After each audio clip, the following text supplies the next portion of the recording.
हम पाठ पढ़ रहे थे भवानी प्रसाद मिश्र जी द्वारा रचित कविता घर की याद। इस कविता के पहले 7 स्टेंजा हमने पढ़ लिए थे। बच्चों, आप सब जानते ही हैं कि घर तो सबको प्रिय होता है। जब हम घर से दूर होते हैं तो घर की याद हमें सताती है। जैसा कि मैंने आपको पिछली कक्षा में बताया था कि देश की आज़ादी के आंदोलन में कवि भवानी प्रसाद मिश्र जी जेल गए थे और बारिश के महीने में, सावन के महीने में जब एक दिन मूसलाधार वर्षा हो रही थी तो इस वर्षा के साथ ही उन्हें अपने घर की याद सताती है। तो अपने घर और परिवार वालों के बारे में सोचते हुए क्या कहते हैं, तो आइए अब हम आगे कविता पढ़ते हैं। आगे हमारी कविता के स्टेंजा है। आज उनके स्वर्ण बेटे लगे होंगे होने हेटे, क्योंकि मैं उन पर सुहागा बंधा बैठा हूं अभागा। और माँ ने कहा होगा दुख कितना सहा होगा, आंख में किस लिए पानी, वहां अच्छा है भवानी।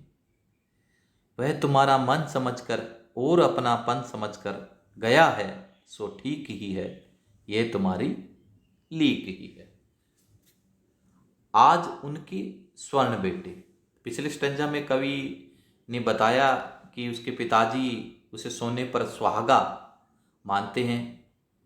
पिताजी का कवि के प्रति ये प्यार ही है कि वो उसे अपने 4 भाइयों से भी अच्छा मानते हैं। आज उनके स्वर्ण बेटे, कि उनके सोने जैसे उनके चारों भाई लगे होंगे उन्हें हेटे, कि उन्हें हेटे यानी उनसे कमतर लगे होंगे, कमजोर लगे होंगे। क्योंकि मैं उन पर सुहागा, पिताजी की नज़रों में बंधा बैठा हूँ अभागा, यहाँ देश की आज़ादी के आंदोलन में जेल में बंद हूँ। और माँ ने कहा होगा दुख कितना सहा होगा, आंख में किस लिए पानी, वहां अच्छा है भवानी। कि मेरी माँ को, कवि सोचते हैं कि उनकी माँ को अपने बेटे के जेल में जाने का दुख तो है, परंतु वो अपने दुख को दबाते हुए, पिताजी को ढांढस बंधाते हुए कहती हैं कि आंख में किस लिए पानी, वहां अच्छा है भवानी। कि आंख में, कि आपकी आंख में आंसू ठीक नहीं लगते, अच्छे नहीं लगते, शोभा नहीं देते। हमारे भवानी को वहां जेल में कोई तकलीफ नहीं है। वह तुम्हारा मन समझकर और अपनापन समझकर गया है सो ठीक ही है, यह तुम्हारी लीक ही है। बच्चों, कवि भवानी प्रसाद मिश्र जी के पिताजी भी स्वतंत्रता सेनानी थे और वो भी देश की आज़ादी के लिए जेल गए थे और उनकी इच्छा थी कि उनके बच्चे भी उनके पद चिन्हों पर चलें। तो उसी बात को याद दिलाते हुए उनकी माँ कहती कि वह तुम्हारा मन समझकर और अपनापन समझकर, कि तुम्हारी भी तो इच्छा थी कि देश की आज़ादी के लिए उनके बेटे भी देश की आज़ादी के आंदोलन में भाग लें, और अपनापन समझकर, अपनापन कि ये अच्छी बात है कि हमारे बेटे भवानी को अपने देश से प्यार है, अपने देश, अपनी मातृभूमि को, कि जो प्रतंत्रता की बलवेदी, प्रतंत्रता की बेड़ियां काटने के लिए वो देश की आज़ादी के आंदोलन में अपना योगदान देने के लिए जेल गए हैं। गया है सो ठीक ही है, यह तुम्हारी लीक ही है। बच्चों, लीक, लीक का मतलब वैसे सामान्य अर्थ क्या होता है, लीक मतलब लाइन, लेकिन यहाँ पर लीक ये कि तो तुम्हारे परिवार की परंपरा है, तुम्हारे वंश की परंपरा है कि देश की आज़ादी के आंदोलन में तुम्हारे परिवार से लोग भाग लेते रहे हैं, और इसी परंपरा का निर्वहन करते हुए हमारा बेटा भवानी भी देश की आज़ादी के आंदोलन में अपना योगदान दे रहा है। पांव जो पीछे हटाता, कोख को मेरी लजाता, इस तरह हो न कच्चे, रो पड़ेंगे और बच्चे। बच्चों, आपने पहले भी आपने बहुत सी कहानियों में, कथाओं में पढ़ा होगा कि भारत देश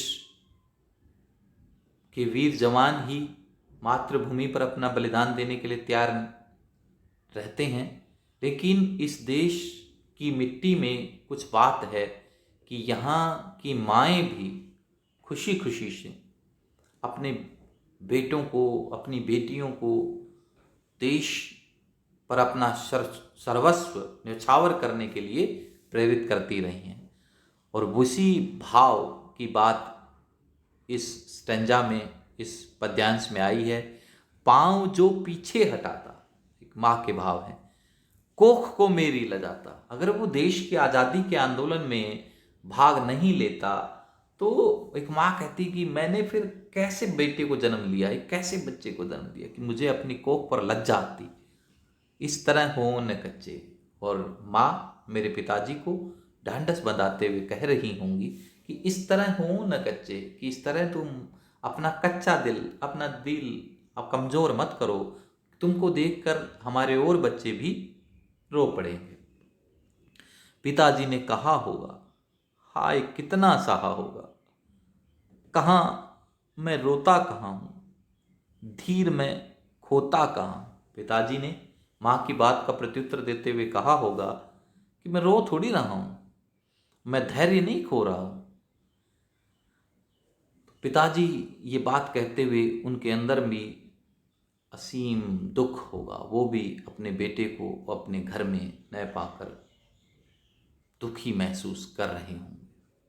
और कवि अंत में अपना संदेश सावन के माध्यम से अपने परिवार तक पहुंचाना चाहते हैं कि हे सजीले हरे सावन, हे कि मेरे पुण्य पावन, तुम बरस लो वे न बरसें, पांचवे को वे न तरसें।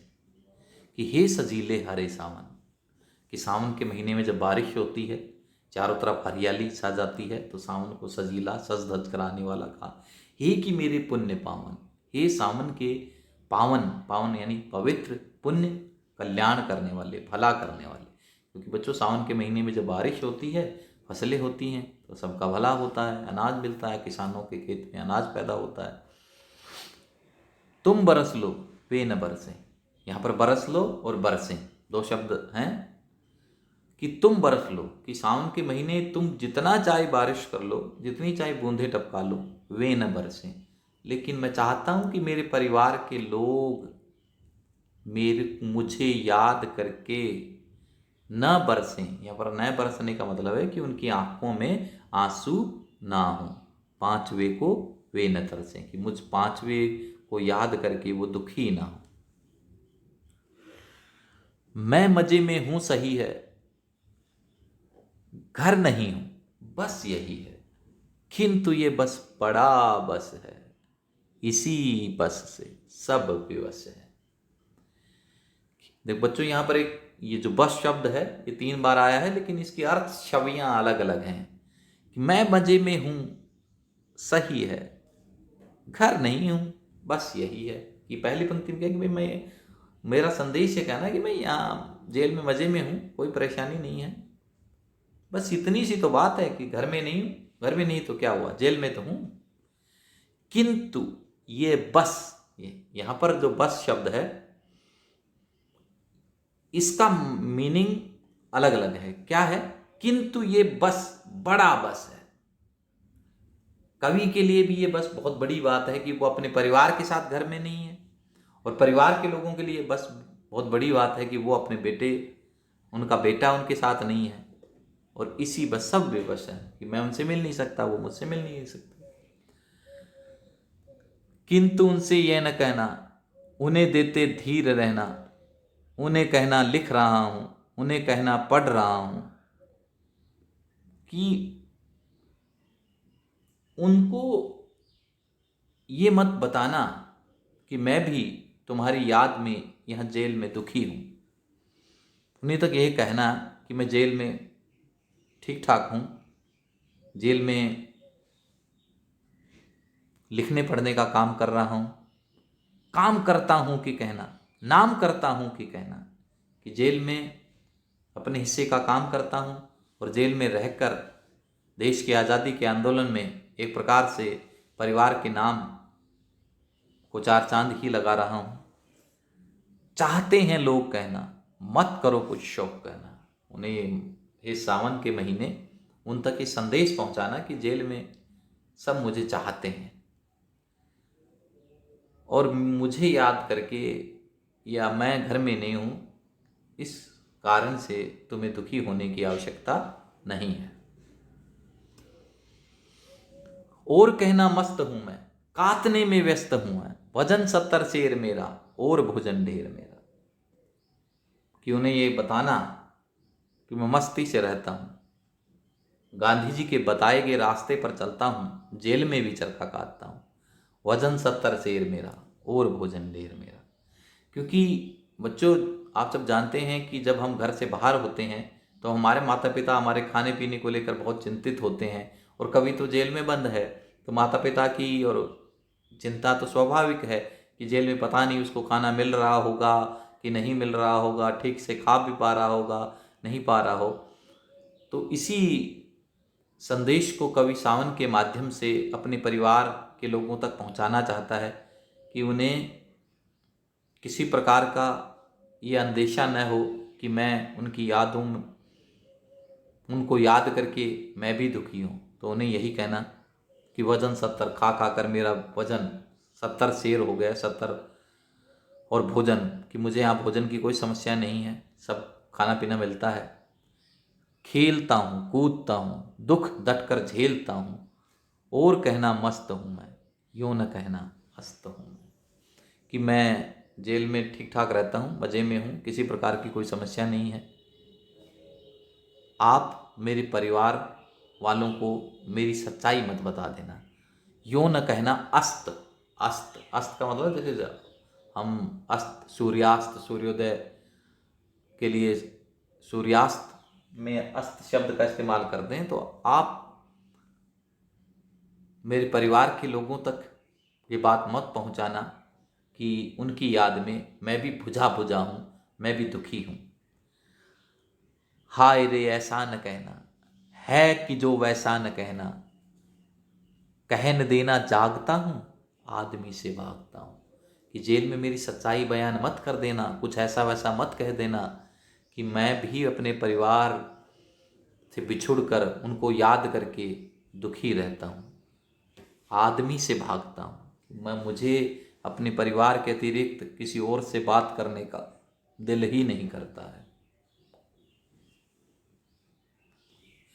कह न देना मौन हूँ मैं, खुद न समझू कौन हूँ, देखना कुछ बक न देना, उन्हें कोई शक न देना।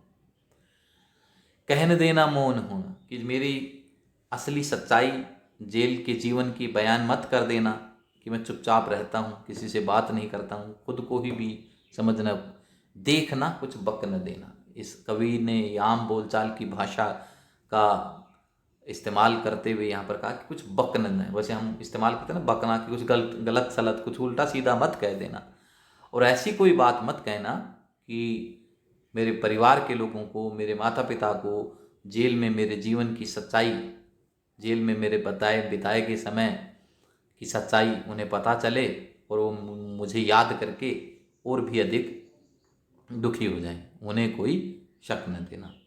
हे सजीले हरे सावन, हे कि मेरे पुण्य पावन, तुम बरस लो वेन बरसे, पांचवे को वेद में तरसे। हे सावन के महीने, हे पवित्र पावन सावन के महीने, हे सबका कल्याण करने वाले सावन के महीने, तुम जितना चाहे वर्षा कर लो, लेकिन मेरे घर वाले मेरी याद में मुझे याद करके आंसू न बहाएं। बस इतना सा काम करना कि मुझको याद करके वो दुखी ना हो। तो ये बच्चों हमारी कविता थी। इस कविता में जो मेन बातें ये हैं कि कवि ने जो अपना परिवार है, पारिवारिक जीवन की जो आपसी संस्कार होते हैं, पिता के संस्कारी रूप, स्वस्थ शरीर और भावुकता का वर्णन इस कविता में किया गया है। दूसरी बात, संयुक्त परिवार का एक आदर्श उदाहरण है। वर्तमान समय में बच्चों हमारे परिवार न्यूक्लियर हो गए हैं, माता पिता और बच्चे ही हैं, लेकिन भवानी के परिवार में उनके भाई बहन सब मिलजुल कर रहते थे।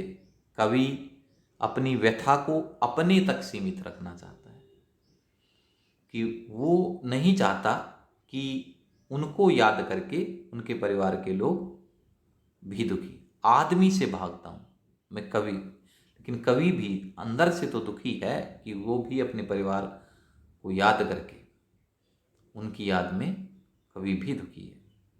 और इस कविता में कवि ने सावन के महीने का, सावन की बारिश का स्वाभाविक वर्णन किया है कि सावन के महीने में झमाझम बारिश होती है, चारों तरफ हरियाली भी होती है, लेकिन सावन का महीना को एक संदेशवाहक के रूप में कवि ने इस कविता में प्रस्तुत किया है। तो अंत में इस कविता के कुछ प्रश्न देख लेते हैं कि पानी गिरने से कवि क्या कहना चाहता है कि भाई बहुत तेज बारिश यहाँ पर हो रही है। बरसात से कवि के हृदय पर क्या प्रभाव पड़ा। जब बहुत तेज बारिश हो रही थी तो इस बारिश के महीने में कवि को अपने घर और अपने घर वालों की याद सताने लगी। बुझा भाई प्यार महीने, तीसरा प्रश्न हमारा है बुझा भाई प्यार महीने का आशय स्पष्ट कीजिए। तो आप बताएंगे, हमने कविता पढ़ी थी। चौथा प्रश्न है मायके से बहन आई को क्या कष्ट हुआ होगा कि बहन तो जो अपने परिवार से मिलने के लिए ससुराल से आती है, लेकिन यहाँ उनके परिवार में उनका पांचवा भाई जेल में बंद था, तो घर के लोग भी दुखी थे, तो बहन भी दुखी हो गई। कवि की माँ का पत्र उसे क्यों नहीं मिल पाता? बहुत आसान प्रश्न है, क्यों नहीं मिल पाता? क्योंकि वो पढ़ी लिखी नहीं है। कवि के पिताजी की 4 विशेषताएं, निडर हैं, वो स्वस्थ हैं, शारीरिक अभ्यास भी करते हैं, और सबसे बड़ी बात यह है कि वो भावुक हैं। कवि के प्रति उनके मन में अगाध स्नेह है। और 7वां प्रश्न जो हमारा है मायके आई बहन के लिए कवि ने घर को परिताप का घर क्यों कहा है। वही जो चौथा प्रश्न था उसी को थोड़ा सा घुमा के प्रस्तुत किया गया है कि परिताप का घर इसलिए कहा गया है कि उनका 5वां भाई जेल में बंद हैं और सब उसको याद करके दुखी हैं। तो ये थी बच्चों आज की हमारी कविता। आशा है आप सब बच्चों को ये कविता समझ में आई होगी। धन्यवाद।